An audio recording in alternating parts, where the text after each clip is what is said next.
Welcome to the First Customers Podcast. Today we have Christina Aldan, speaker, trainer, mentor, brand strategy consultant at Arana Software, who's had a lot of experience working with startups, consulting them through all the complex issues and chaos that comes along with starting a business. Christina, welcome to the show. Thank you. Let's start off by learning a little bit about your background.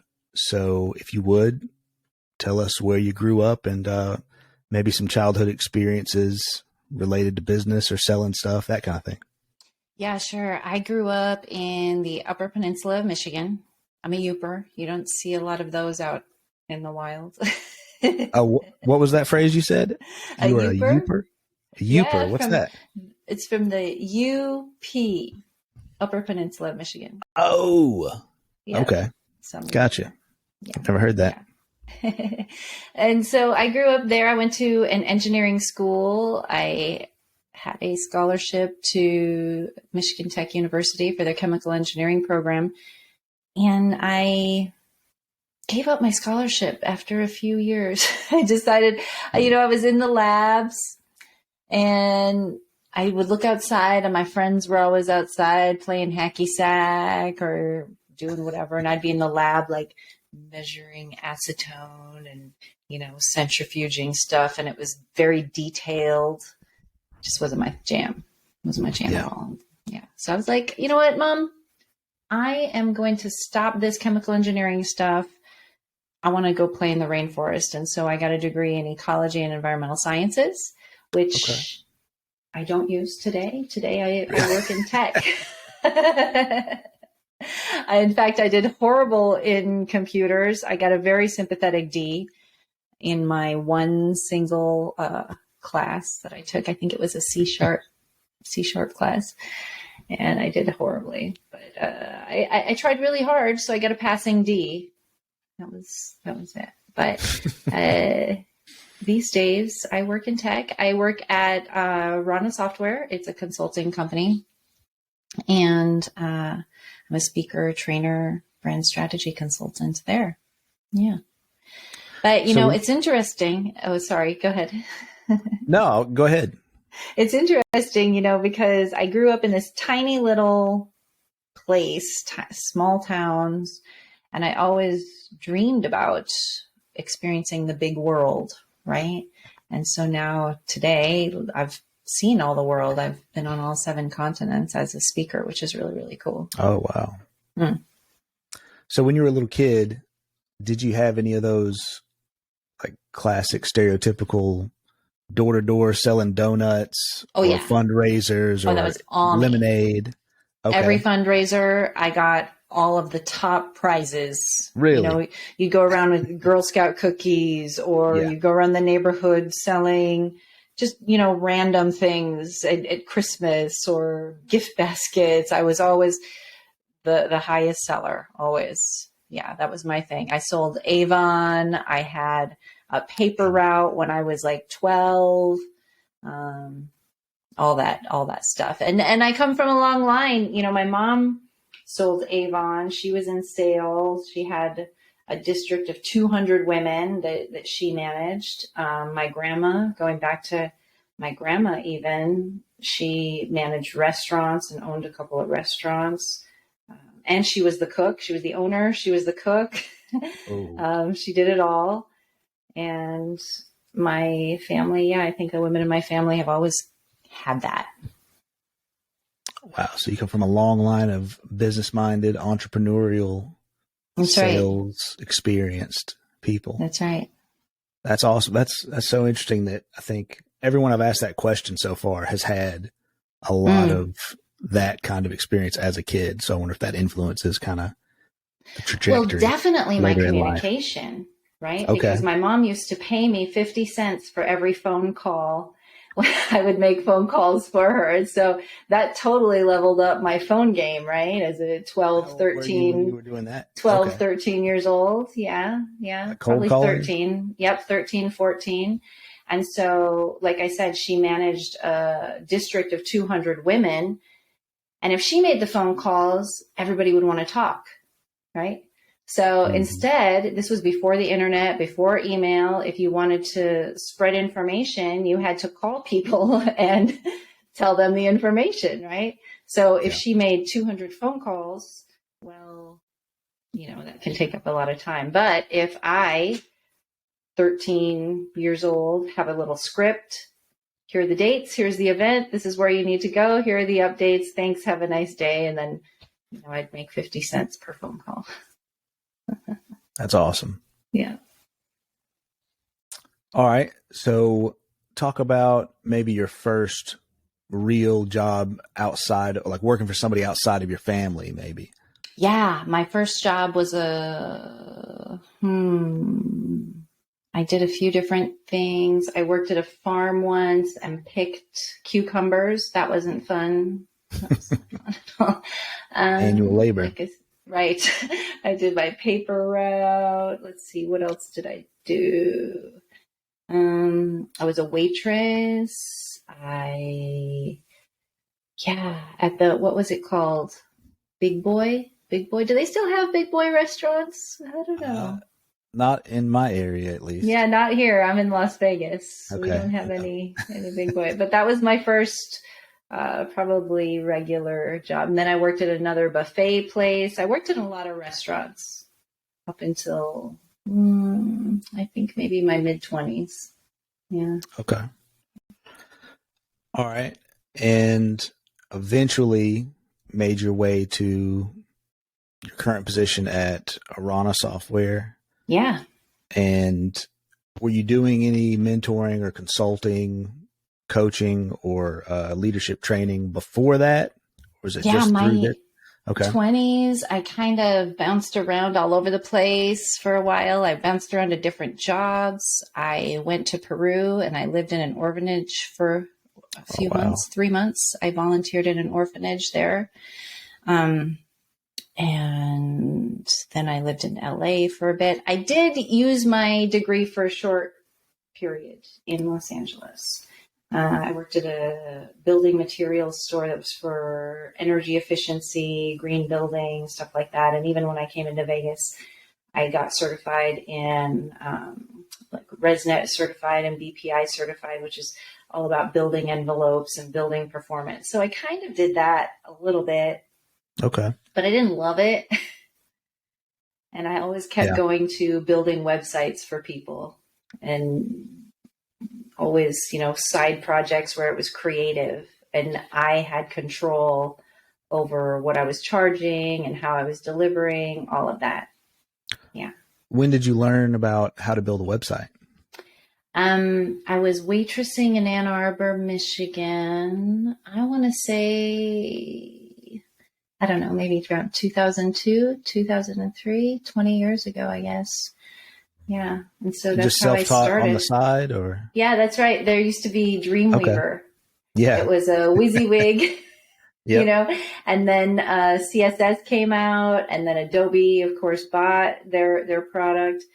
And then later, I started having problems with my hands because I was spending way too much time. I got a little iBook, and I carried that with me everywhere. And I was just always on my machine. And eventually it hurt my hands. So I had to hire a team. I opened up an LLC and had my own agency. It was Lucky Girl Designs. Okay. And then during the pandemic, I rolled my book of business in with my partner's business. And so now I'm at Arana Software. And that was the partner's business, was the software company. Yeah. Okay. Yeah. I met my Jay about 7.5 years ago, maybe. And when we came together, there was just a lot of overlap in what we did, right? In marketing, we have metrics, any of the leadership training and stuff that we did, web design and development. There was just a lot of overlap with what we did. So we figured there's no sense in paying double the professional fees in the same household. Yeah. Yeah, that makes sense. So you had your own web design development agency there for a while. So talk about a little bit about that experience, about getting customers, or maybe your first customer that you got with that agency. Yeah, I used to freelance, and I would get I would get things from just referrals, just from friends, right? I was just doing a few jobs here, a few jobs there. And then I got really, really sick. I was working in a law office as an executive assistant. And I got really, really sick. And it turned out that I needed my gallbladder removed. Ooh. And as I was healing, I didn't want to go back into the law office. And I thought, what if I just do my own thing? And so then I started networking and reaching out at places where I visit, right? Coffee shops, talking to people, just letting people know I'm taking on additional clients. And that's how I did it slowly. Okay. So when you say networking, you mean like going to events or like just cold going up to strangers at the coffee shop? No, I would go to events.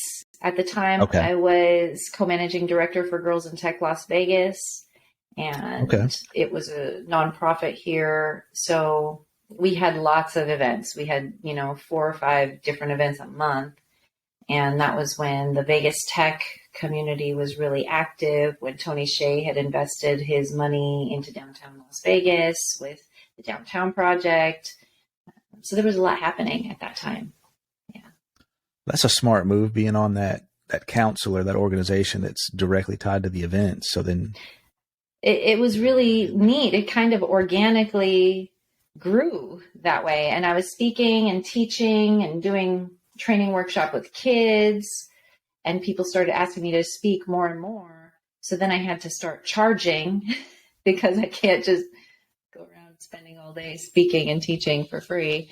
But once that happened, then I started venturing outside of the West, right? The West Coast. So I think the first conference that I spoke at was St. Louis Days of .NET. A long time ago. It was my first tech conference anyway. Okay. Specifically about .NET programming language? Well, I spoke at that time about user experience and the startup culture, how user experience is at every single level of business, not just in your product. That's good. Yeah. Can you touch on that a little bit? User experience can be at conferences. Let's say I walk up to you and I go, "Hey, Paris, how's it going over there at, Company X?" And you're like, "Company X is terrible. Stay away from Company X. We're struggling with this. My leader doesn't know that. Our CEO is an idiot," right? That's part of the user experience of the company's brand. And people don't think about that a lot of times, I think. Also, how you are developing the products and services oftentimes don't get tested in ways that the users are going to actually use the product. And startups, well, even tech companies, smaller dev shops even that have been around for a while, they're really good at building products, but not always good at the market research up front and thinking about how people are going to use them, what people are going to say about them, and what the users are saying about them. That's really what branding is. What are your customers saying about your products and services? Okay. Yeah, I've definitely experienced that, where being in more of the design or development side of things, or even the product management side of things, focusing on kind of the technical aspect of this is what's possible, right? And to kind of scratch our own itch on the production side, we want to build all these features or whatever, but it may not help necessarily the customer experience as much as it does just satisfy the dev and design team. That's right. Internally, or the budget. Yeah. For whoever's setting the requirements, due right? date, anything. Right. That's right. Yeah. There was a really great idea here in Vegas that came from Dan Hugo. He's a previous Intel guy, but real big community organizer here in Vegas. Love me some Dan Hugo. But he had a really great idea about building smart houses while residents lived in the house. So create 2 or 3 sample houses and then put some residents into them, then start building the tech around it. Okay. So we can see how the users on a day-to-day basis are going to use the products. So you're saying that the technology or the product or the company they were building was about a certain kind of technology for houses. So they were going to gradually add it to the house so they could see how it changed. Or how so you can see if the people are actually using it the way that it's intended, to see what kind of challenges that they experience. A lot of times people don't have those data right up front. Developers want to build stuff, but oftentimes there aren't enough questions. And there's this philosophy called jobs to be done. Have you heard of it, Paris? Jobs to be done? No, I have not. It's been around for about 5 years, maybe. Jobs to be done. You can check it out. Jobs to be done encourages people to have nuanced conversations about how people engage with your products. And it has to be with the intention of drilling down to get into the customer's head about what their behavior was that had them make decisions during their purchase decision. So if we start from here, not even thinking about purchasing, and then all the way here to they purchased, what is the pathway? Sometimes it loops, sometimes it turns back around. Oh, the budget wasn't right, so we went back. Oh, I waited. Oh, my wife wasn't on board. My kids weren't old enough. The weather was really, really crazy, so we just popped into this store and bought the umbrella right then and there. So asking these nuanced questions and having these interviews with people right up front, what this does is it gives us jobs to be done. We can come out of every single conversation with about 15 to 20 action items that gives us jobs to be done as developers and designers of these products that are going to be the fulcrum for people to just tip over and get closer to their buying decision, closer to purchasing your product. And how do they collect that data? So with interviews. Okay. And it's very time consuming. Yeah. And each interview should be at least an hour to 2 hours long, right? So let me give you an example. That's really interesting. Let's take the umbrella example. You're a umbrella designer, okay? You want to sell some more umbrellas, and maybe you want to add some features. So you're going to go ahead and take 30 customers, set up some interviews. And I realize what I'm saying. I realize 2 hours with each customer, 30 customers, that's 60 hours of market research. It's a lot of time. But it's more expensive to go back later and try to correct things. So that upfront conversation is important. You get your customer in front of you and you go, okay, so you bought this umbrella. Yes, I bought this umbrella. So I'm going to ask you a whole bunch of questions, and a lot of the questions are going to seem like they're irrelevant, but just hang in there with me. Some of the questions might seem awkward or, minuscule, but they matter to us. So just, humor us with all of our little questions. And the customer says, okay. So walk me through it. It's the day you bought the umbrella. You woke up that morning. Tell me, what was your morning like? Well, the morning I had breakfast, I showered, I was a little late. Oh, wait, why were you late? Well, because my kids, and they hadn't gotten to school. Oh, okay. All right. So you're already frazzled. You're out the door to this important meeting. You get to where you're going to go, and then suddenly you see it's raining. Yep, it's raining, but you have a new dress, new hair. You don't want it to get rain on, right? And show up to your meeting all messy. You're already late. You're already frustrated. And then why didn't you just grab an umbrella from home? Well, I didn't have the umbrella, or my kids broke it, or whatever, which recently happened with me. In fact, I was racing and running and I opened it and it was broken. But you ran out, you were on your way. So you're very frazzled. Yeah, I was really frazzled. Okay. So was the umbrella at the first store you tried? No, I went to the first store. They were out of umbrellas. I was walking through the aisles. So you had to engage with the people. You're really nervous about getting to your meeting on time. You don't want this rain. That's right.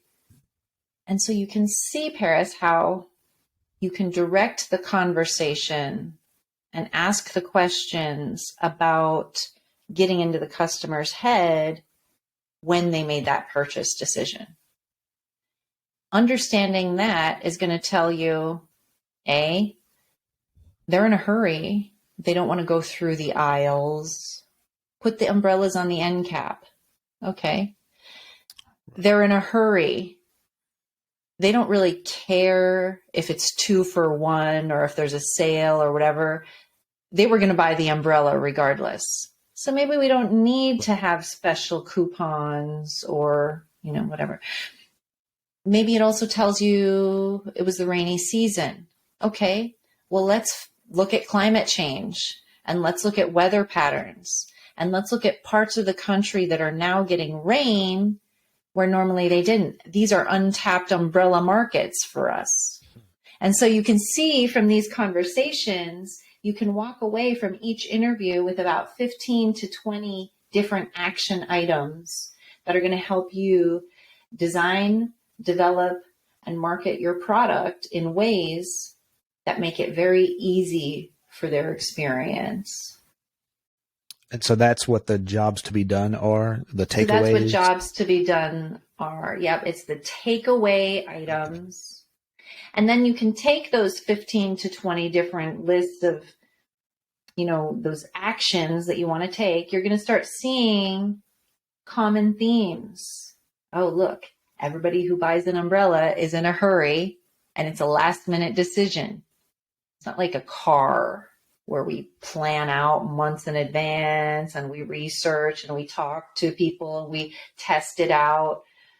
That's not how people use umbrellas. And so if you can get into their mindset, you start to see common themes in these interviews.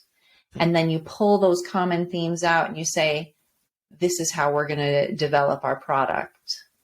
You develop the product, and then you can go through other user testing and things like that. Cool. Now I'm wanting to brainstorm on that umbrella idea. It's like, well, yeah. The rainy markets, you could have an argument for like a luxury custom umbrella brand because it's a more constant issue, That's for people right. in those areas. So it's like it's more thought would probably go into it. They don't want something that's going to break or. Right. Or maybe you have an umbrella collection. Maybe you can find some people. Because it's a fashion statement at some point. That's right. If you're wearing it every day. If you're using it every day. Yeah. Interesting. Okay. So everything that I do when we're launching products at Arana Software for our clients, or coaching clients who are about to do a launch. I work a lot with like medium-sized startups or even early stage in the ideation phase.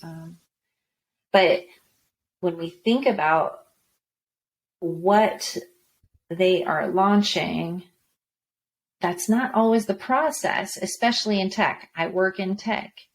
Lots of times somebody has a great idea, they build it, And then they go, okay, who wants this? Right? I've been there. I've made that Exactly. mistake. Exactly. I've lost money on that. Right. Right. Yep. Yeah. Understanding the market and understanding the behavior of potential customers. That's really what we're looking at, right? And that all comes down to emotional intelligence. All of it. It's communication, it's empathy, it's how we are self-aware of our message, how we are aware of the motivations of our clients and our customers. Emotional intelligence is really the foundation of all of that. So speaking of emotional intelligence, I'm looking behind you, and anybody who's just listening, you can go check out the YouTube version of this episode. But I see 2 whiteboards that are packed with all kinds of words and cartoons and hand-drawn looking things. And there's a big title that says emotional intelligence in the workplace. This is my talk. Okay. Emotional intelligence in the workplace. And while I was on stage, there was an artist live drawing it. So this is the graphical representation of my talk. Yeah, it's pretty cool. So you can go to One Squiggly Line and check out Melinda Walker's work. She's really cool. There are a few posters out there for different talks that I've done at tech conferences. But these 2 posters, I was able to get from the conference organizers and framed them. That's cool. So now you've got an infographic. That's right. Talk that you can use anywhere. That's right. Yeah. Cool. And so this talk is called 5 Tips for Cultivating More Emotional Intelligence. And we go through what emotional intelligence is. And, there are 26 different facets of emotional intelligence. So you can kind of tap into any one of those 26 and do some skills building. And it's going to help you. It's going to help you with your personal and your professional relationships. I think I went through a book recently that touched on a lot of that. It was called Captivate. I can't remember the author's name at the moment. Okay. Captivate. And I'm going to look it up real quick. Captivate. Is it a product launch book for captivating your audiences? The Science of Succeeding with People by, let me give her a shout out, Vanessa Van Edwards. Nice. It's along the lines of a lot of what you're saying here, along with more like also some of the tactical or kind of like body language, reading, and some of that kind of stuff. But it sounds like you're in a different end of that emotional intelligence spectrum. Yeah, behavior is another facet of emotional intelligence. So how we conduct ourselves, and, emotional intelligence has 4 different parts. It has our self-awareness, awareness of others, and how we manage our relationships, and how we manage our talents and our skills in our community, how we impart and give back. Okay. So can you talk a little bit about how you connect that with coaching, maybe an early stage startup, maybe they don't have any customers yet? Yeah, sure. So whenever I talk to early stage startups, it's about what are their resources and what is the dynamic of the team. Are they setting up communication? Remember, communication is a part of emotional intelligence. Are they setting up asynchronous communication? Do they have pathways for documentation?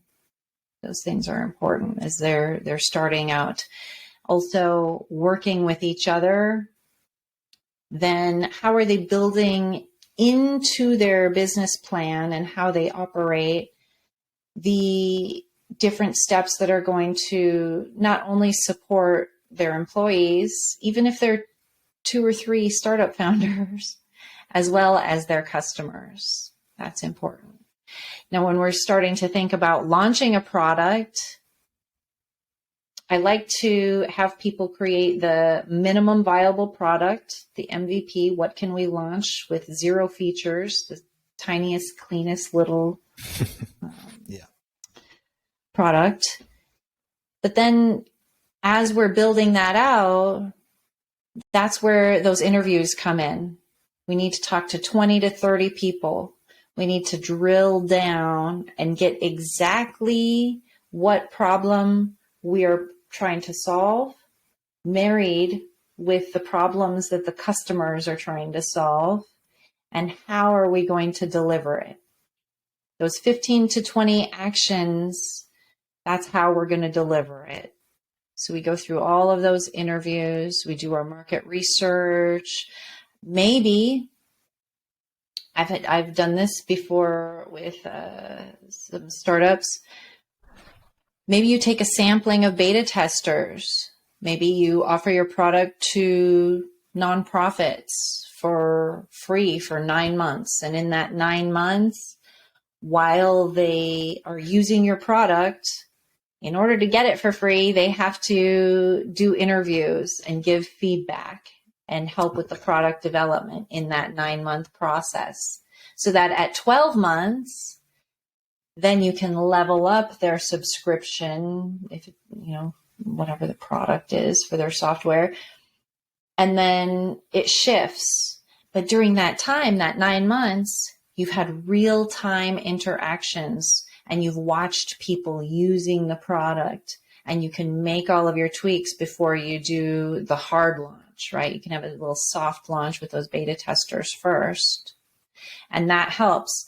From there, people start to measure churn. They start to talk about retention, right? And you're in that early phase startup for maybe a year or two. Maybe you are ready for your next round of funding, and then off to the growth phase. But those market research data points are really important. And I think it's often missed.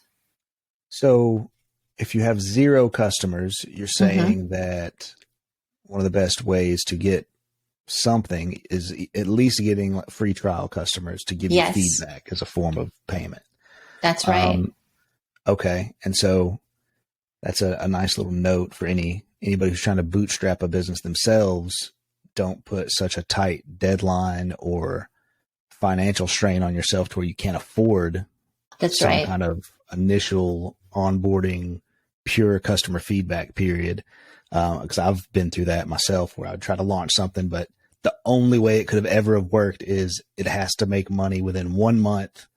Yeah, I got to shut it down. Yeah, that's really tough. Yeah, and it's like it has to generate money. You put yourself in the situation where you're co-creating with your users.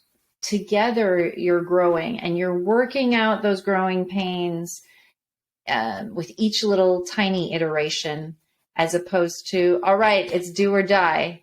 Right? We need to make $100,000 in 30 days or we're done. Right. Yeah. Okay. So listen up, all those early product or bootstrappers out there. Design your situation better. Design your situation so that you have room to have some free customers to get that valuable feedback. Right. And that lines up with some of the other people I've talked to, even on this podcast, about how they initially launched.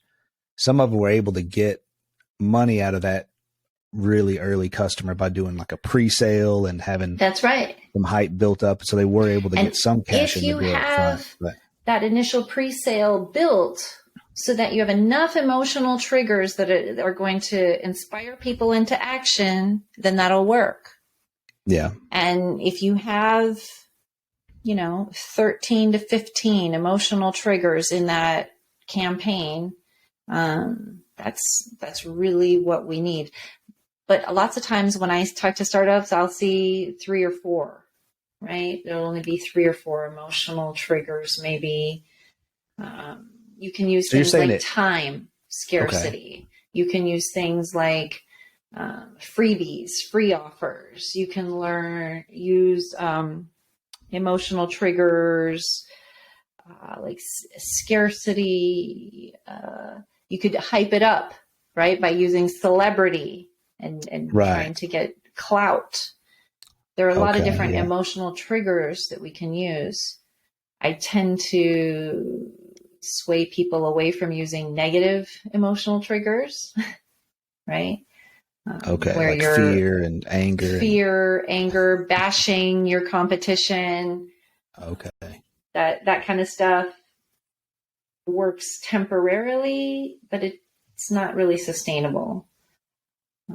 You have you're saying that activating people through anger if you want to keep them going, because it's like a reactionary decision. Right. Correct. So are you saying that it takes that many emotional triggers for like a proper sales funnel to function?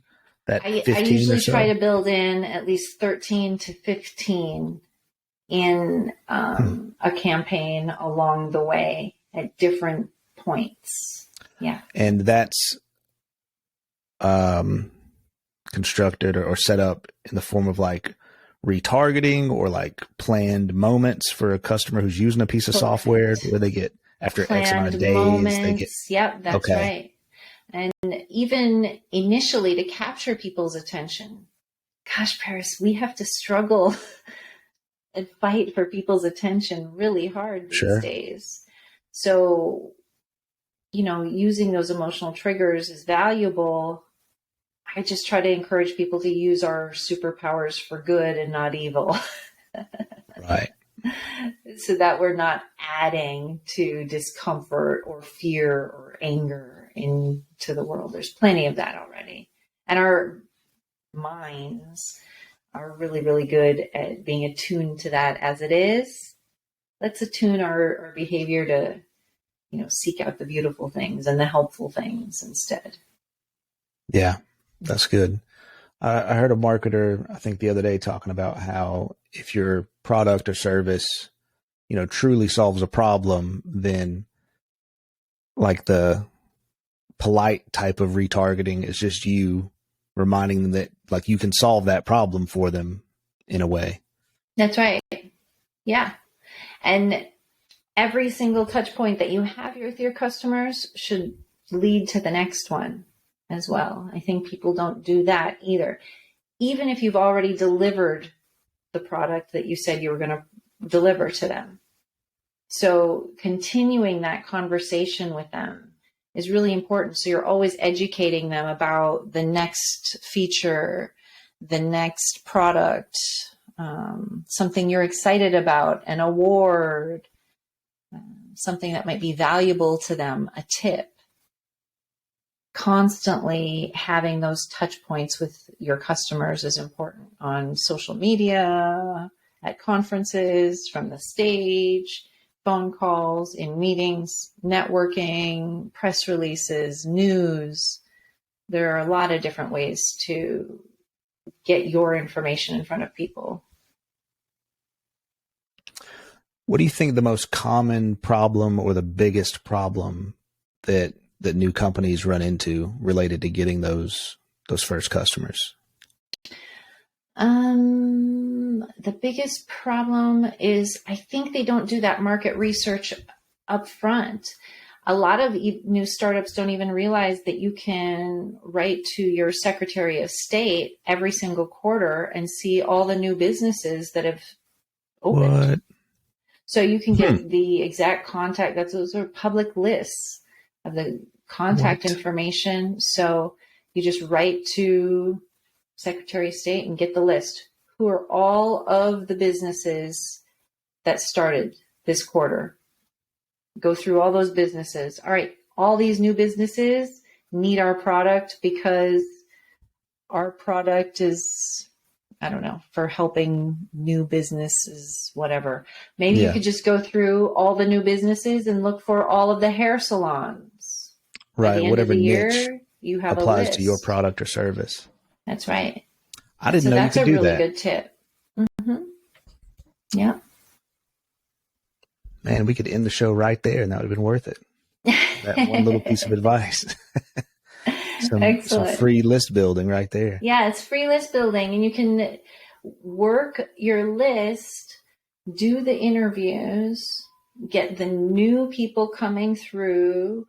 I mean, maybe you even want to just target nonprofits that are reaching nationally. You can get a list of all the nonprofits that exist at a national level, and then just start offering your product for maybe, hey, we need beta testers. We're looking for 200 beta testers for 9 months. We'll give you our product for free. The only thing you have to do is every 2 weeks have a meeting with one of our people and answer questions as to, how you're using our product. In that way, you're co-creating and collaborating your product development with your users.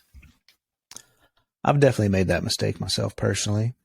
On the projects I've been involved with, trying to build things without talking to any potential customers, just assuming I knew what people needed because I had an idea about something. And no surprise, nobody heard about it or nobody cared about it because I didn't take that initial time to talk to people and get that. Well, it's also important to note, Paris, though, that sometimes timing is off. Sometimes location is off. If your geolocation is such that it doesn't support the technology that you just built, people really aren't going to care about it or use it.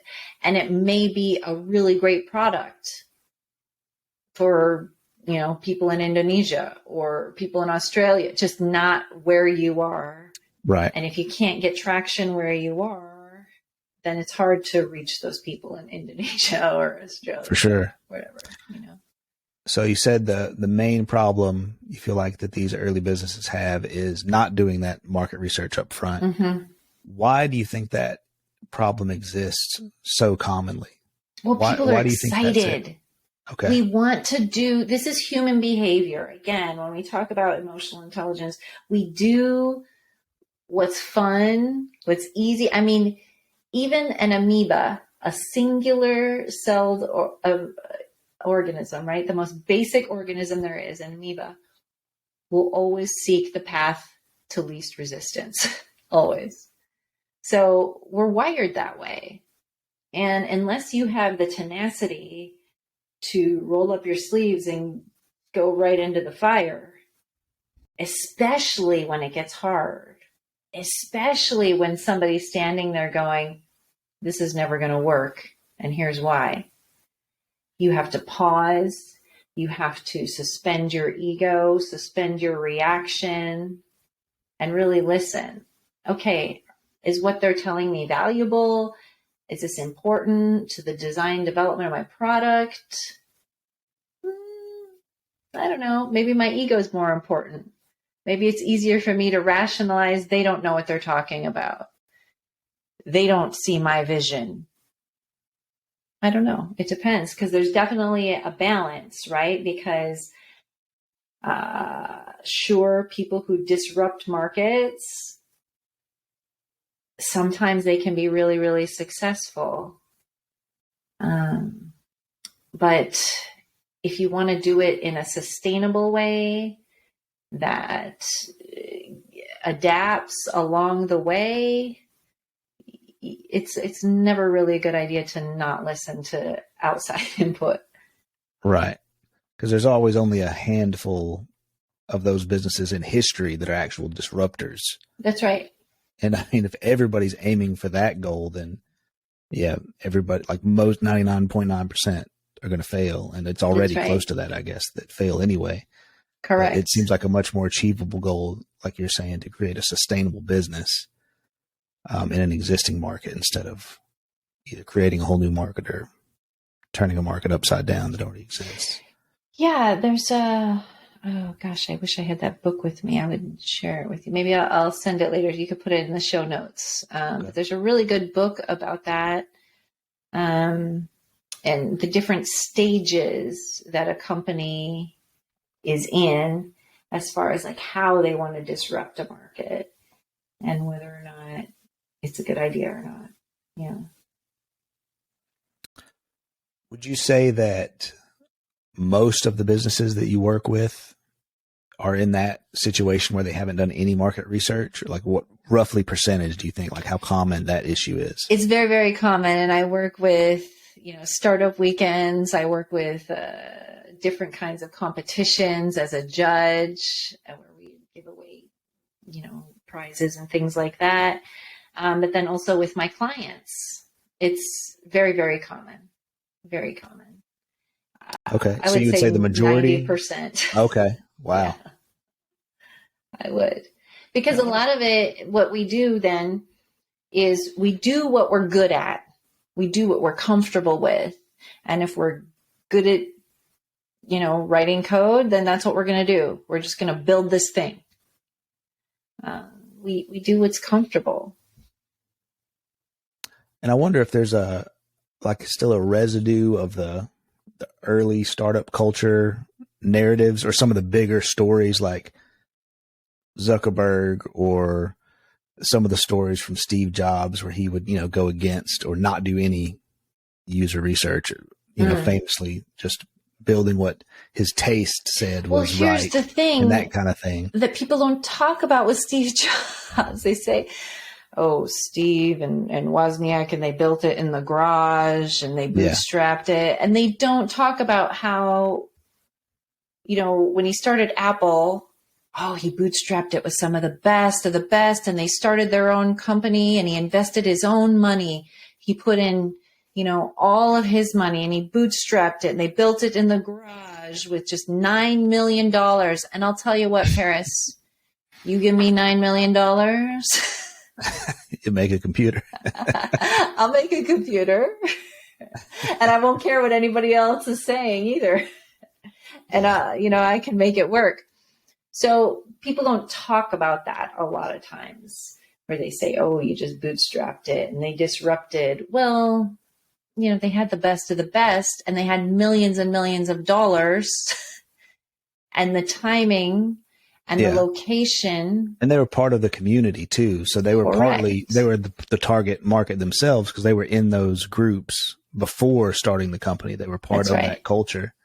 Whereas if you're just building a product for somebody that you're not in the target audience of, you definitely have to do some kind of market research because you don't even know what you're building for. There's a perfect example of this in North Las Vegas. Up north, they noticed that there were a lot of accidents, pedestrian accidents. In Vegas, it's a desert. We have a lot of space. Our roads are wide. Our buildings, our parking lots are big and wide. Well, here was the street corner and there's a lamp post just set slightly off inside. And they thought, all right, we're going to put a button so that you have to push the button. It's going to make a sound for anybody who needs a little extra help, any extra time crossing the road. Great. This is going to assist people who need a little extra assistance to cross the road. But what they did is they built the button so that you actually have to go up on the grass. It's 3 feet inward from the road, and anyone with a wheelchair or a cane can't even get to the button.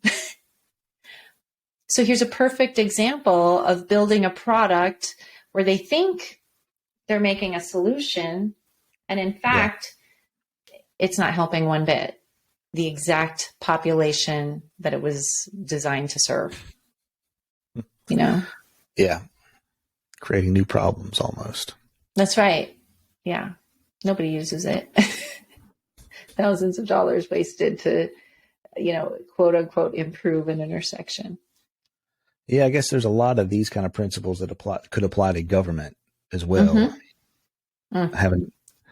It'd be nice if we were able to measure the results of laws and like rescind laws. It's like, hey guys, we should change this. But it also, I guess it's purposely made to be a slow process. So we're not flopping around back and forth with crazy laws too. True. Very true. Yeah. Yeah. We definitely have a long way to go, even though we have a lot of privilege and benefits here in the U.S. Mm-hmm. So you help the different businesses with that specific problem of either directing them toward market research, or do you help manage the market research process? I do. I help with the entire strategy process, and we often get into leadership and, like I said, communication as well. How are we communicating our brand message internally and also externally? And then we create an entire marketing library as we go along so that people have a campaign library that they can draw from. Let's say they're going to a podcast. Let's say they're selling from the stage. Maybe they're doing cold calls. Maybe they have some kind of a click funnel campaign with a Google ad, right? We start building this library so that they can adapt it with each iteration, each new feature launch across multiple different media, including when they're at a conference and how they're representing their company. Okay. So is this a specific service? I know that you offer it through the software company that you're a part of now. Do you see this specific need being addressed by a lot of other companies? Like, is there a lot of competition for offering this specific kind of market research? Essentially, when I come in, I usually act as a fractional chief marketing officer for companies who can't afford a full-time CMO, right? Maybe they already have a handful of people working on their marketing, but they're disjointed. And so that's what I see a lot of when I work with clients, is that they've got a superstar social media person, they have a PR person, they've got an SEO person. Those are all great, and they're kind of working together in that they're sharing data, but they're not working together an entire strategy and how everything is launched on a weekly basis. And then having those gaps filled so that the conversion process is seamless as the customers put the money right into your bank account. Because you can have an amazing SEO person drive traffic to your website, but if it's not converting into sales, it doesn't matter. Yep. I'll have to get some pricing for you after this. I could see a use for a fractional CMO at our agency to help us tighten some things up. The other thing about that is that I've seen a lot of different industries. I've worked in a lot of different industries, and I have consulted and coached and even mentored people in a lot of different industries. So I've seen a lot of different industries, and while the principles are the same, some of those can be really nuanced as far as, like, I work with the aesthetics industry as an example. We build websites for plastic surgeons all around the country, cosmetologists. And so that information can be, kind of nuanced when we're launching campaigns for them. Tell us maybe a story about a company that you worked with on this problem and you saw the biggest, like, before and after change, like the biggest result, or one that stands out. One that I worked with recently is Andromeda Galactic Solutions. They're a dev shop out of Indiana. That's an and epic they've name. been around for about 5 years, I think. So, medium-sized startup. And during the pandemic, as you know, everything was just broken, right? Yeah. Lucky for them, they never had to close their doors like a lot of those small companies did. And they were able to keep it going. Now, they had different parts, right? Their founders are authors. They are speakers. They had a lot of really good technical content out there, how-tos, things like that. What we did so that they didn't have to close their doors is we did a few different things. We wrote some talks so that they're selling from stage. So they were speaking before, but they were just speaking to give back to the community and to share. And so we did a few different tweaks so that they were inserting some opportunities to educate people on how they work, right? That was one thing. We got them more podcast interviews. They started speaking internationally. Wow. They onboarded their team members. I think they hired like 5 new team members during, when everybody else was closing their doors. Right. And just filling in those gaps, they launched a blog on their website instead of just putting articles or on LinkedIn or being guest bloggers. They started managing their own content, watching the numbers, seeing, oh, look, this is interesting. This blog post is really popular in Berlin for some reason. Maybe we should go speak over there. And they started doing that, and they started working their European leads a little bit more. And so a dev shop like that, once we take stock of their resources, see where they want to go, build up their marketing library, just slightly fine tune their brand messaging, spread that message out in a wider audience, right? They started streaming on Twitch. They started doing a lot more there. Suddenly, their pipeline works so that they're not trying to get clients. It's just they're in front of people attracting clients. Does that make sense? Yeah, they're more top of mind, so they get more. Because they didn't like selling, right? Yeah. Okay. I don't like selling. But I teach people how to sell without selling. I teach them how to just show up and educate people what they're doing so that they're attracting these loyal customers who really are in alignment with what they're doing. I think we just found the title for the podcast. Christina Aldan teaches startups how to sell without selling. I love it.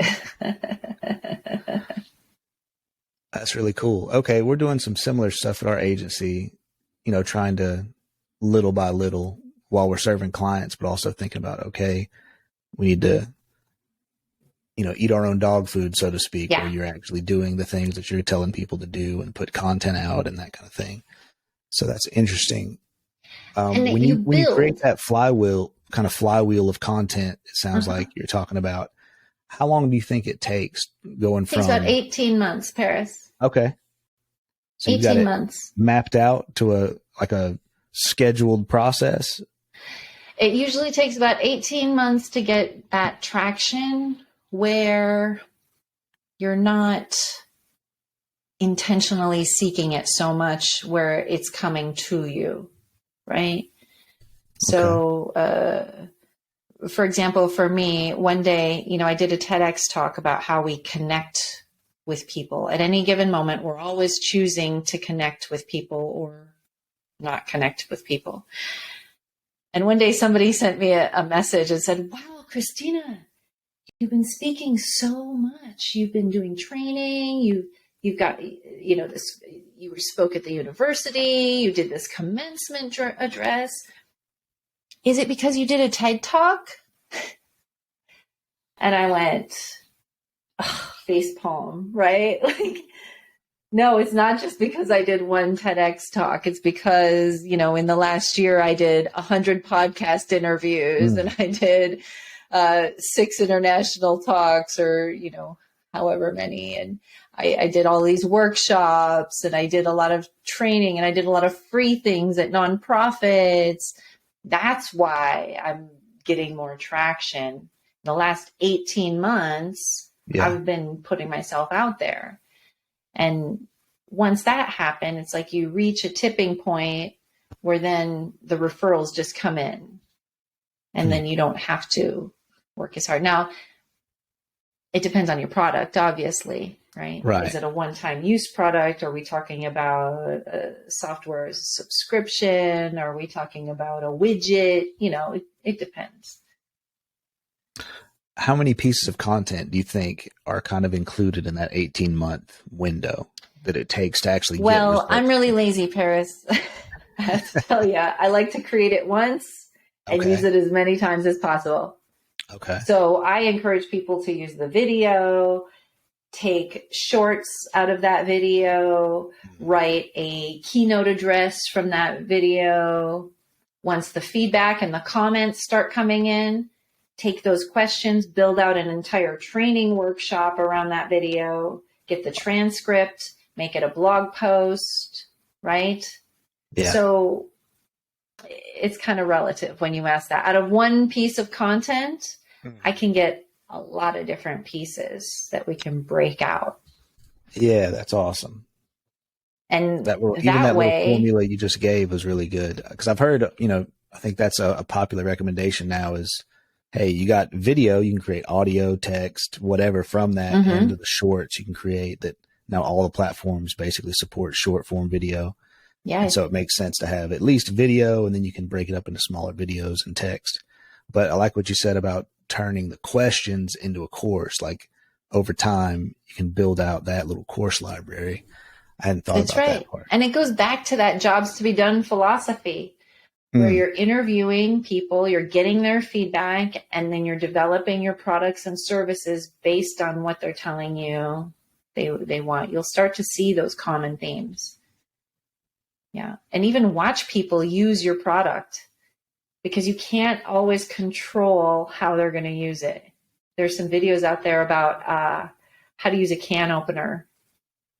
And if you look at the patent of the can opener, it was actually designed to put on the top and turn.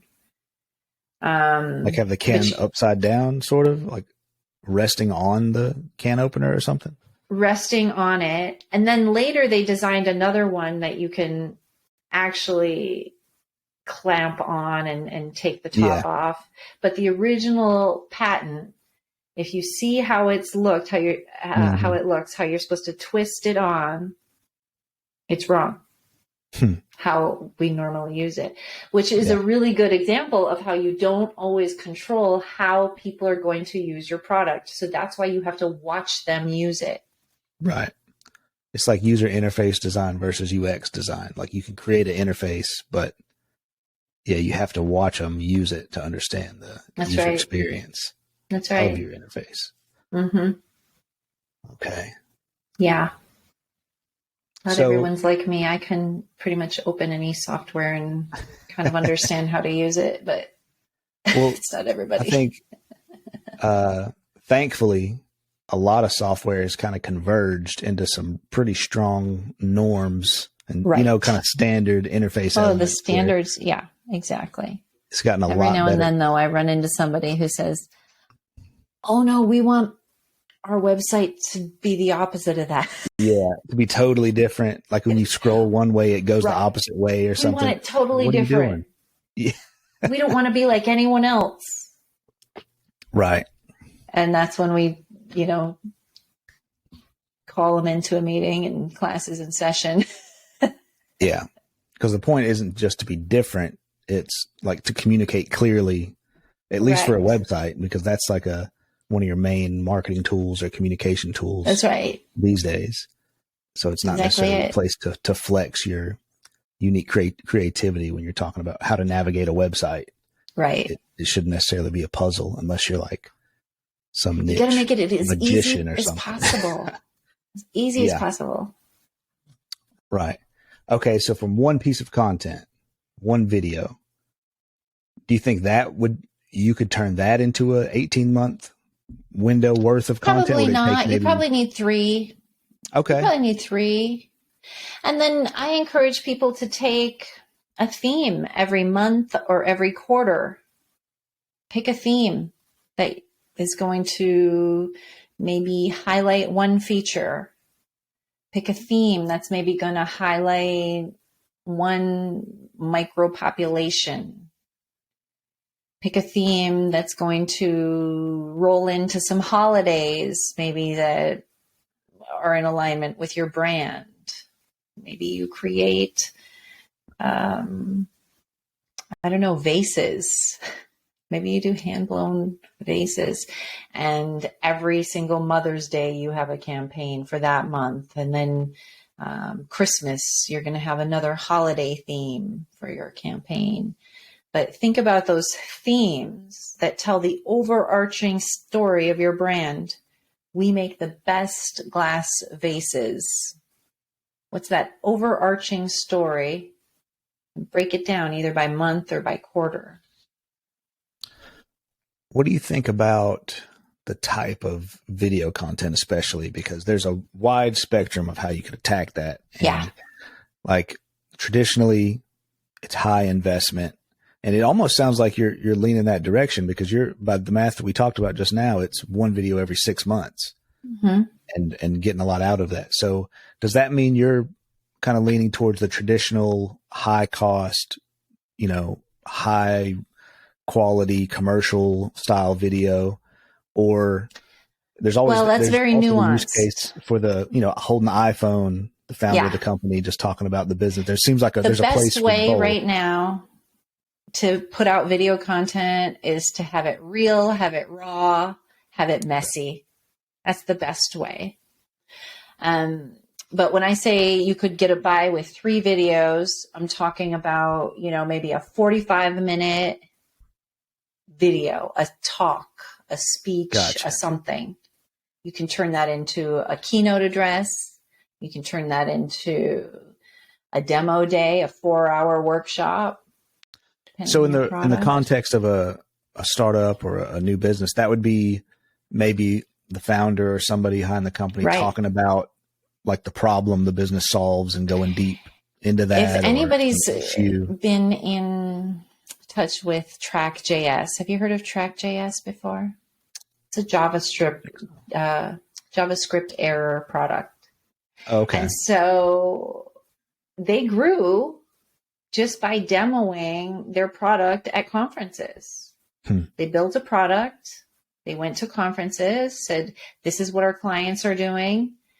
They onboarded more clients at that conference. They went to the next conference. Here's the demo. Just demoing their product. And they were very, very, very successful. Is that? Yeah. Okay.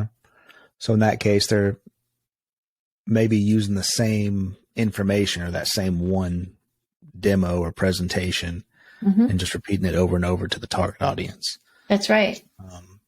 Okay. And then they can release video of one of those or all of those demos, I guess. And just. That's right. And then they can take the questions that people ask and write a blog post about it.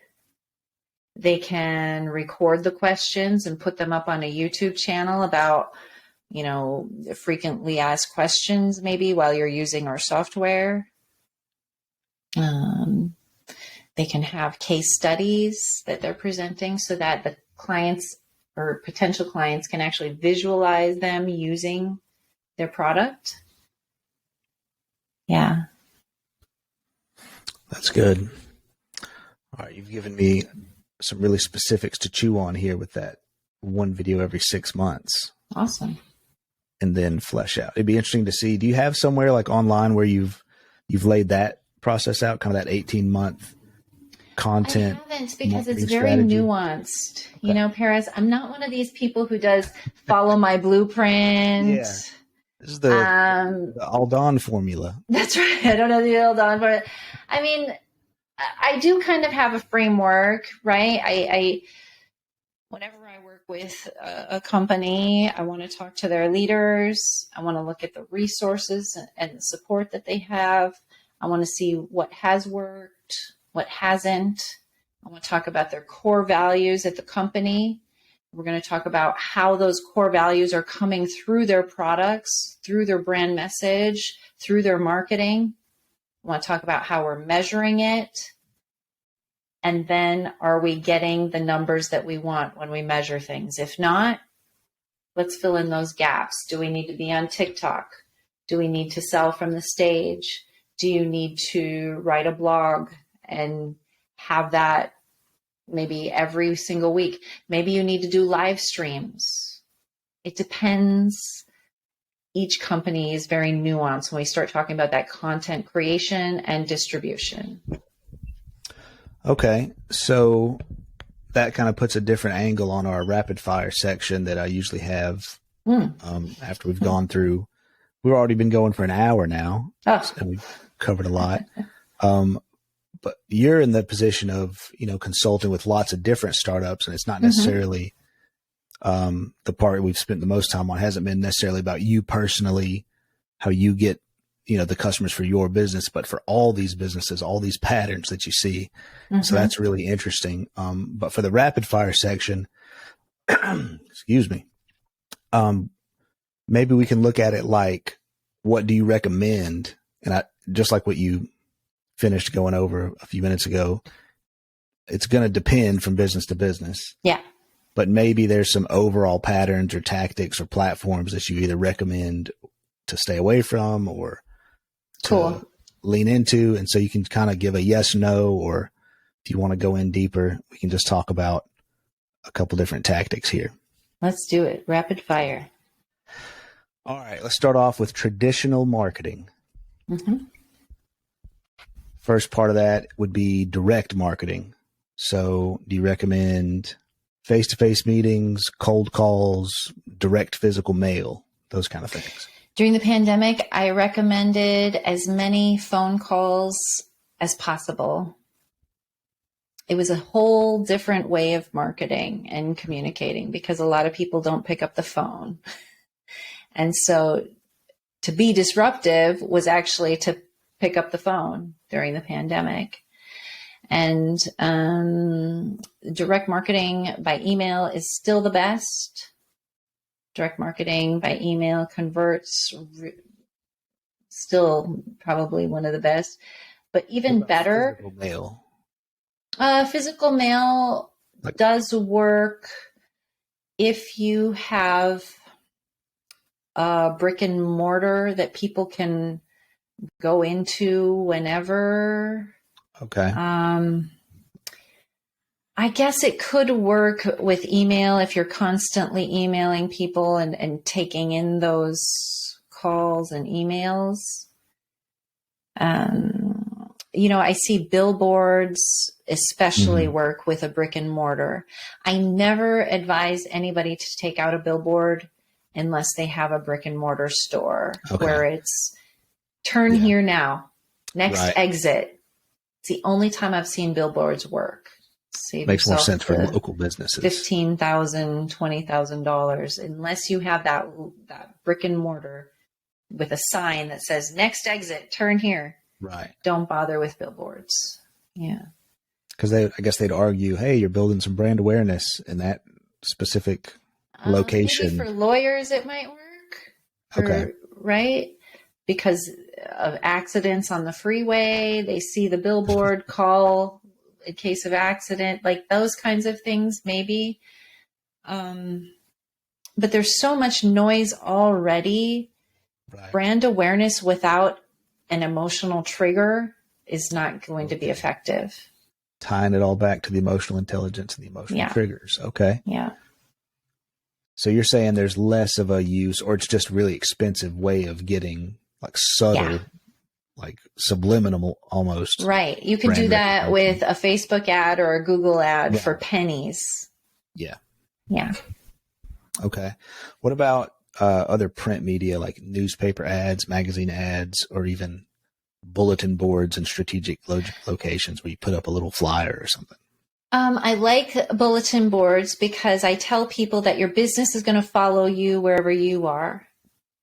There was a time in my life where I spent a lot of time in coffee shops. So I always put flyers and business cards up and people knew I was going to be there. So your business follows where you go. When we talk about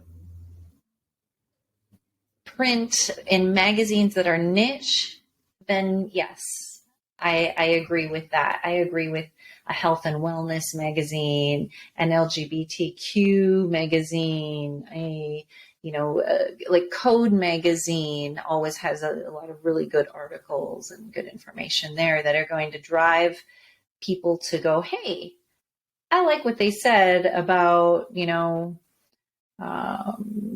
changing this and converting it into a .NET product instead, and they're moving it over into that framework.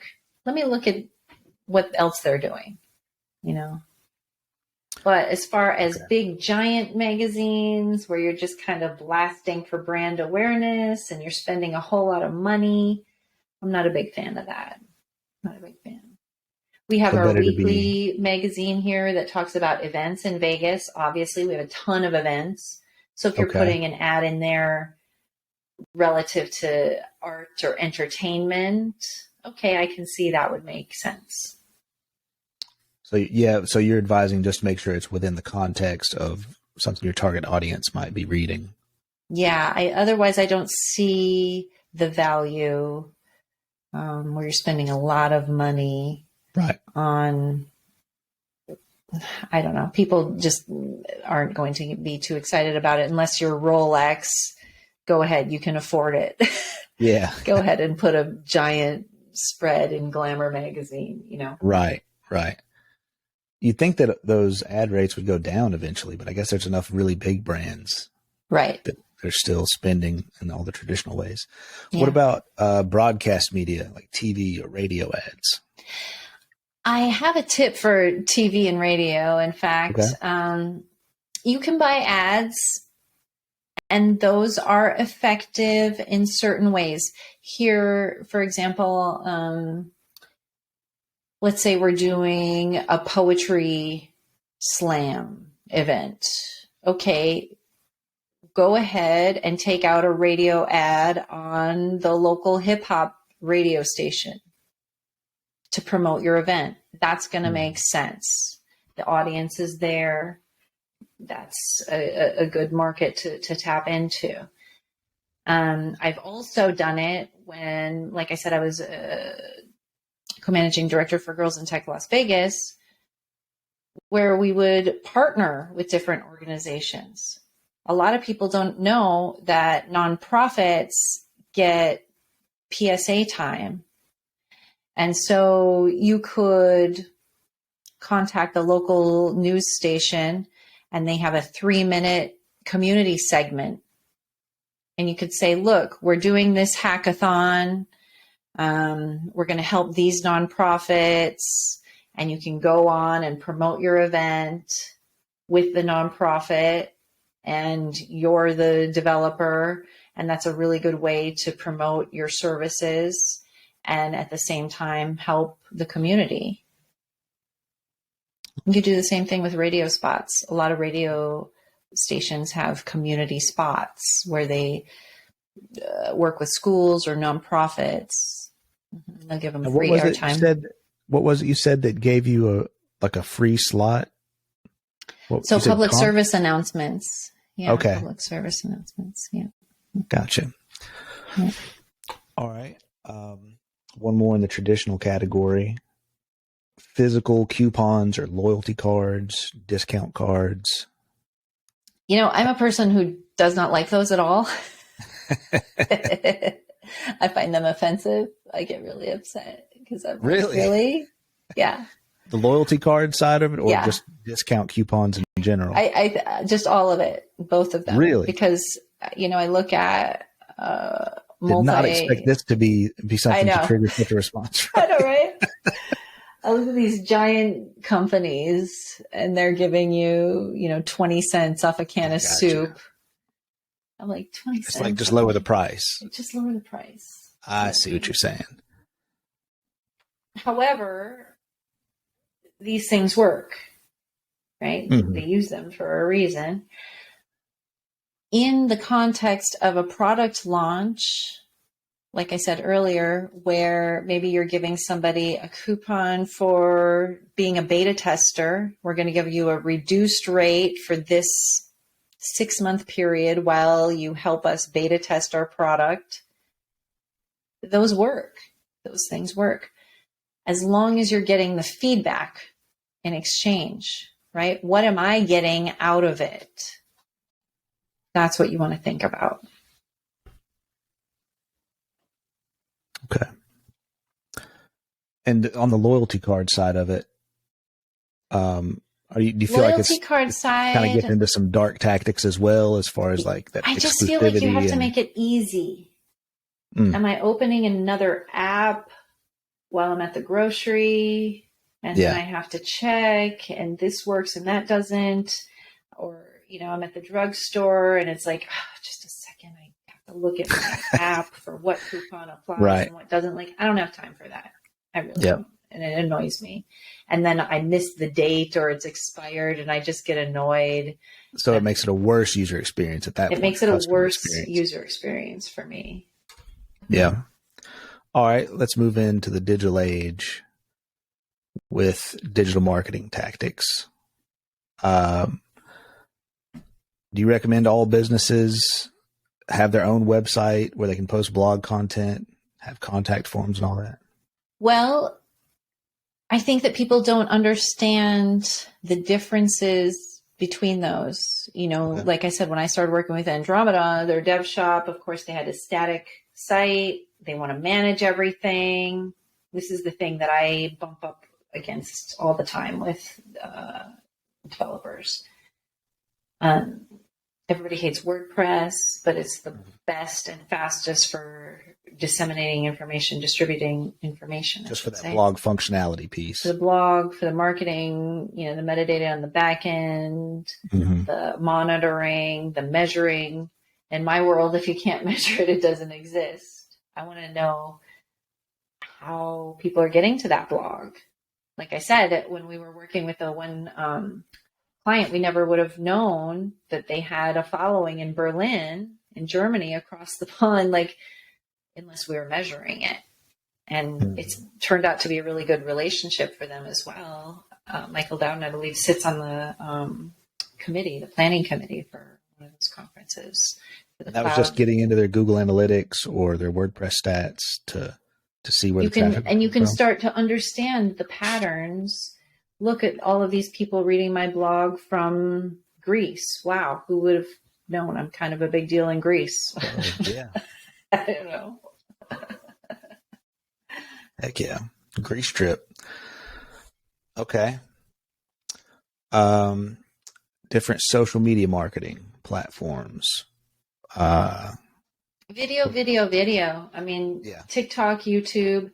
There's a product out there right now called Kind Catch, spelled with a K, Kind Catch. And it does video right into your texts. So it's not sending you text messages, it's sending you video texts. And people are fundraising money. They are having amazing responses. Even using it as a micro influencer app for fitness trainers who can communicate and motivate their people that they're working with. Give them a video, give them a training video, maybe give them a video of some exercises, a motivational video. It's working really well for fundraising. So video is the way to go. I just did a interview about this last week, in fact. And then TikTok, same thing. Direct to camera kind of tips and talking. They've added YouTube Shorts. In fact, YouTube, you're going to be able to host classes now and do online classes. So you don't have to pay for Kajabi or anything like that. YouTube is going to have that feature now. That's coming up. So they're going to have who have the e-commerce aspect of it. You can do online classes and webinars that you can sell through YouTube. And who owns YouTube? Google does, right? Mm-hmm. So if you want to rank high in the search engine results pages for Google, having that content and having every single video with the SEO optimization of every single video, that's going to really help your SEO. So the most popular video platforms are probably YouTube, TikTok, Facebook, Instagram, and What do you think about some of the other things that might be a little less popular but have different uses? I'm WhatsApp, seeing, Snapchat, Telegram, Pinterest. I'm really seeing the most for people who are making money and want to have products to sell, right? LinkedIn, YouTube, TikTok. For developers, there's a collaborative thing around Twitch.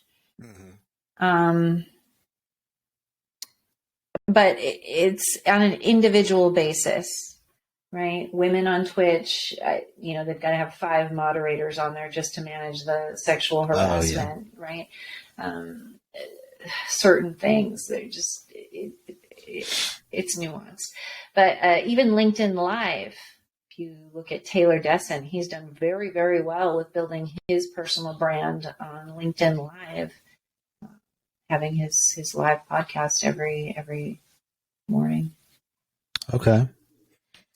What do you think about like community forum type sites like Reddit, Quora, even Discord, and getting into Slack groups and that kind of thing?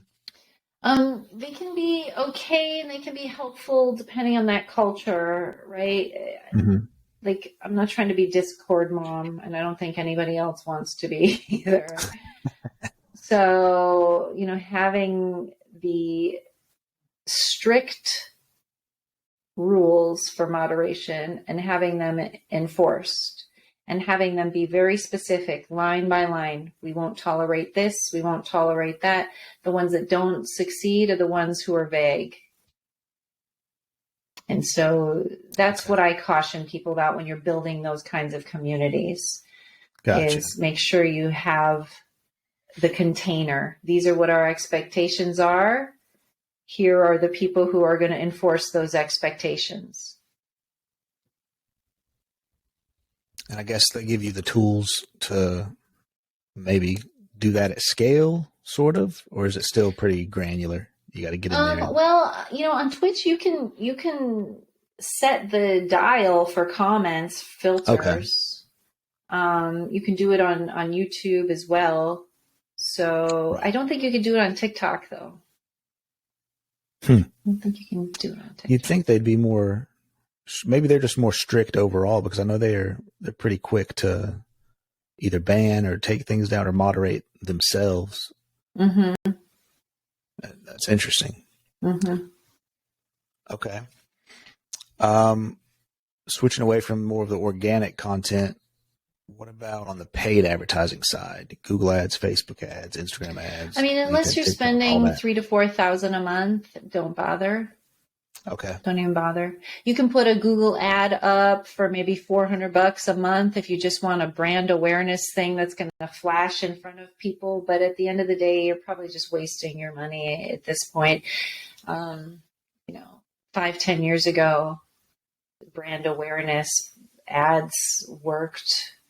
I wouldn't recommend them these days unless you're spending $3,000 to $4,000 a month.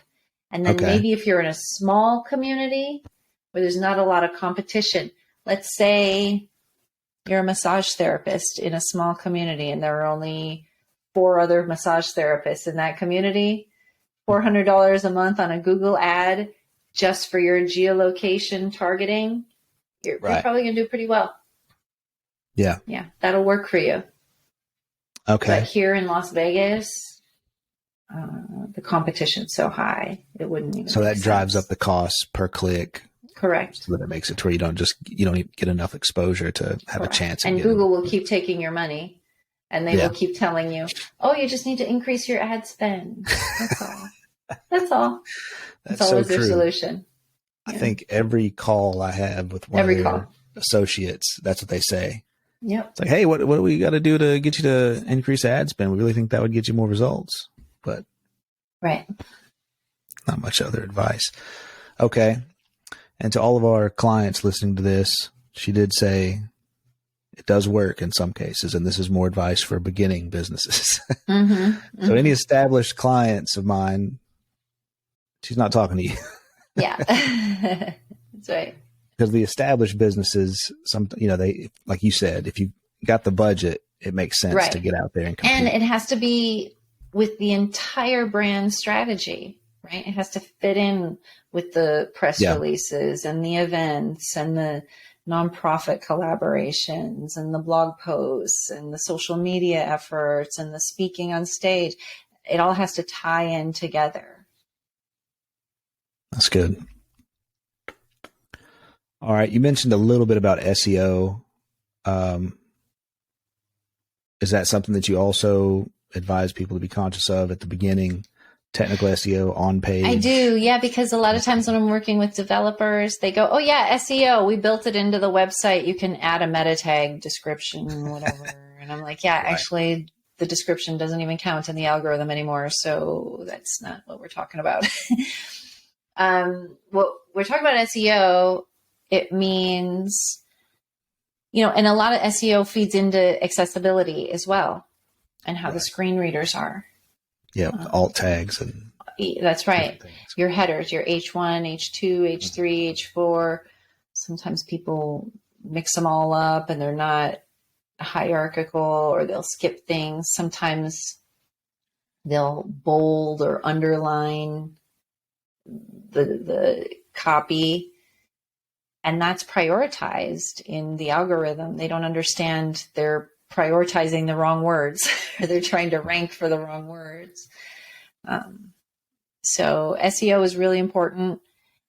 And what I think people don't understand is that it's about casting a wide net across the internet in multiple places.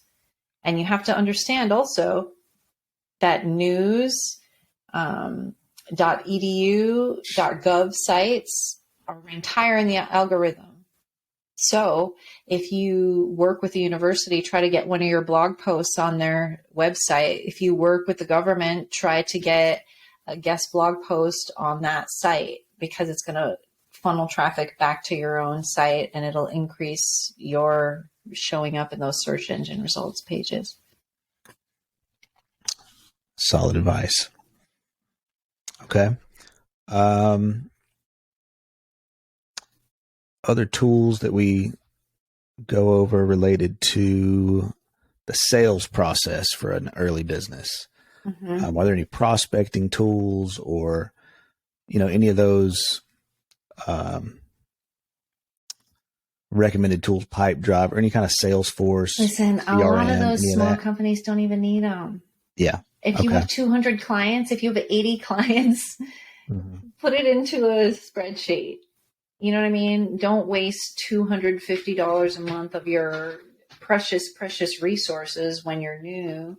Even as mid-sized companies, the video to text app, I think, is really, really affordable. It's something like $100 a month. Something like that is worth it, because you're getting maximum value videos right into your text messaging. That's a valuable tool. That's a valuable product. But something that just goes back and forth to store emails and the last date you talked to somebody, it's not really worth it. Salesforce is huge. I guess Infusionsoft is called, what's it called now? Keep, I guess it's called now. The massive systems where you're spending $300, $600 a month for content management. It's really not needed at all. It's initial startups. They're new. If you have 80 to 200 customers, you really don't need to buy an expensive product to manage them. I would say maybe that's, what do you think about for like a purely service-based business? Because like for a product-focused business, I could see that being more the case because, they're using the product. For a service-based business, when we're talking about tech, usually that's built into their product. Let's pull up our client list. Because the accounts and the accounts are right there. Right. Yeah. And so you already have those data that you can pull up at any time, and you should be able to build those metrics into it. And if not, when we go back to Todd, the developer behind Track.js, he created a really cool tool recently for marketing, for monitoring uptime and website performance, which is really cool. That's probably a good tool to use if you're having clients access a website. There's a portal, there's something, Yeah. Oh, that makes sense. Yeah, because you got to have the accounts and contact info for the customers in a software as a service tool. So it's right there. Okay. Well, this has been awesome. I feel like I've had a entrepreneur therapy session with you. Oh, I appreciate it. If you could take just a minute and maybe speak to your target audience of someone who might want to work with you, or you would want to pitch them on your services, what's that little elevator pitch that you might give, and where can people find you online? Yeah, well, I really love lifting people up. I love helping them along their careers. I love helping them get more outputs from their team, right? So anybody who's maybe struggling with, I get leaders who struggle with empathizing with their team. We work together in that capacity. I get teams who maybe aren't selling like they wanted to, or they have a high churn rate.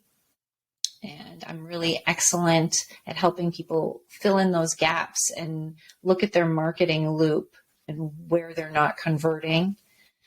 And I do a lot of training workshops and speaking about those things as well. So if anybody wants to find me, I'm Lucky Girly Girl everywhere on the interwebs. It's LuckyGirlie